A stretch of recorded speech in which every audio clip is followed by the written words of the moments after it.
Hi, my name is Chip Ellis, President of the International Association of U.S. Government Contractors.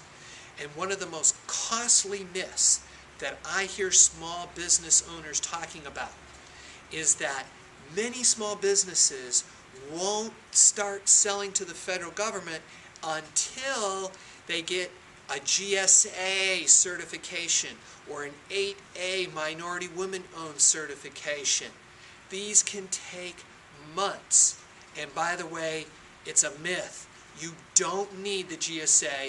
You don't need an 8A certification to begin selling to the U.S. federal government.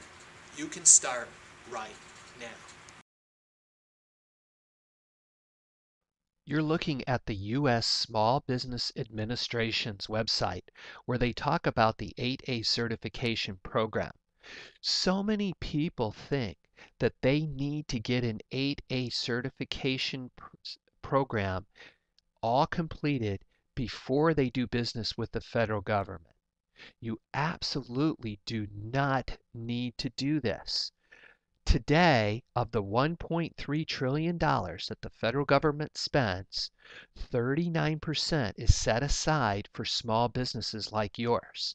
And by the way, of that 39%, 3% is set aside for 8A programs. And 8A programs are basically small, disadvantaged businesses that are minority or women owned.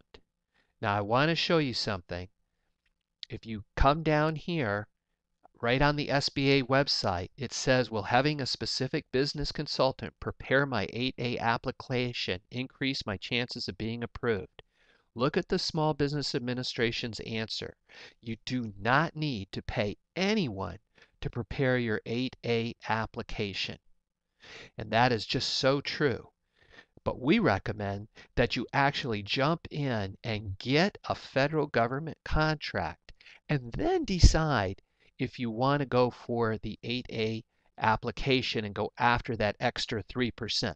But it's certainly not going to prevent you from getting a contract right now. And by the way, this certification takes about 3 months, and it's an awful lot of paperwork. There's just no need to do this until you've won a federal contract, and then you can go to the SBA and discuss with them if it's appropriate for you to get an 8A certification. But you need to jump into the federal government now. You're a small business. Go make some money from the federal government.